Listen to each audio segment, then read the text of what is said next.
The void stalker known as Keth Moran hung motionless in the shadows between stars, its massive form barely visible against the cosmic darkness. 30 meters of pure nightmare evolved in the deepest reaches of space, where no light had ever touched. Its kind were legend throughout the galaxy, invisible hunters that could phase through solid matter, creatures that fed on the bioelectric energy of living beings, leaving nothing behind but empty husks.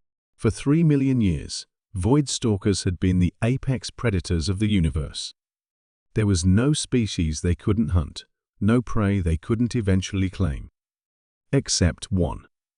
Young xenobiologist Dr. Zara Okafor would have been fascinated to know that she was currently being observed by galactic legend.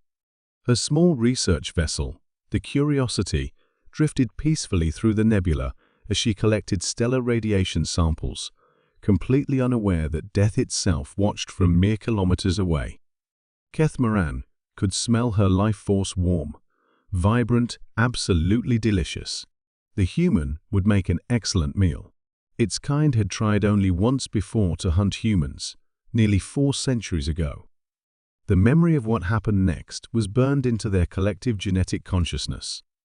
The stalker's sensory tendrils detected another presence, approaching one of its own kind. The newcomer materialized from the void, young and hungry.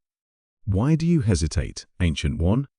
the younger stalker asked, its telepathic voice carrying undertones of confusion. "The human is alone, vulnerable. An easy kill." Keth Moran's form rippled with what might have been amusement. "You are Nexthal, recently awakened from the spawning grounds.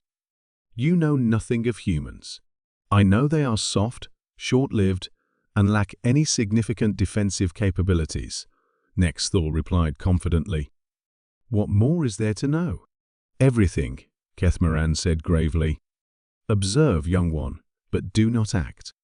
Let me tell you why our kind does not hunt humans." The Ancient One's mind reached back to that terrible day 400 years ago, when the stalker known as Morgoth had decided to test human prey. It had been systematic, thorough, following all the protocols that had served their species across millennia. Morgoth chose a human merchant vessel, Keth Moran began. 37 crew members. He drained them one by one, as is our way. The humans never knew what killed them. They simply fell over dead, their bioelectric essence consumed. Nexthal's form quivered with anticipation. A successful hunt. So it seemed. But humans, we learned, do something no other species does. They investigate. They analyze. They become obsessed. The memory continued to unfold. The merchant vessel had been found by human authorities weeks later. Instead of classifying it as a space accident or pirate attack, they had launched an investigation that consumed decades and billions of credits. They found microscopic traces of our kind's energy signature in the ship's hull. Keth Moran continued. Impossible to detect with normal methods, but humans are not normal. They built new sensors, developed new theories. They turned, finding us into a species-wide project. Dr. Okafor, oblivious to her watchers, had moved on to collecting samples of cosmic dust. Her movements were precise, methodical. She was following a research protocol, gathering data that would contribute to humanity's ever-expanding knowledge base. Within 50 years, they had theoretical models of our existence. Within 100, they had working prototypes of weapons that could actually harm us. But that wasn't the worst part.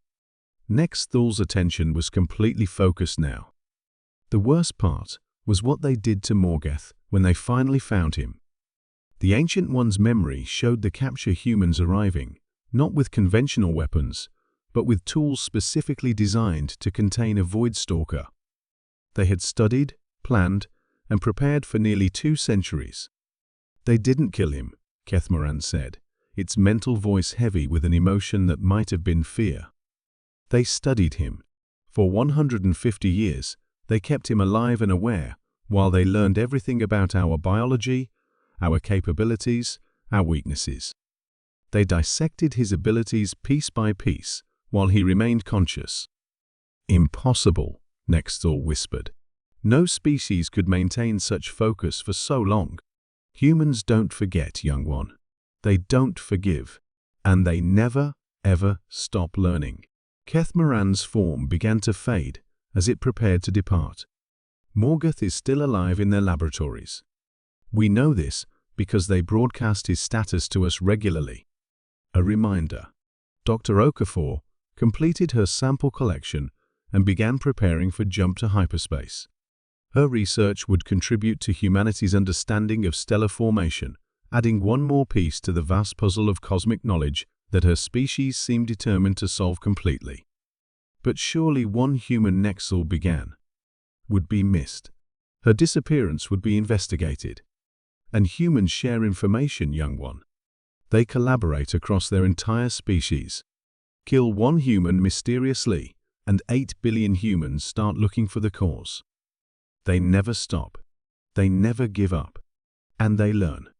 The Ancient One's parting words carried the weight of eons. We are the galaxy's most feared predators because we hunt in the darkness between stars, unseen and unknown. Humans are something else entirely. They are the galaxy's most feared prey because they hunt back. And when humans hunt, they don't just kill their prey, they understand it completely first. As the human research vessel jumped to hyperspace, both Void Stalkers retreated deeper into the cosmic void, following the unwritten law that had kept their species alive for 4 centuries. Never hunt humans. Because humans hunt differently. They hunt with patience, intelligence, and the terrifying conviction that there is nothing in the universe they cannot eventually understand and defeat. Even gods learn to fear that kind of prey.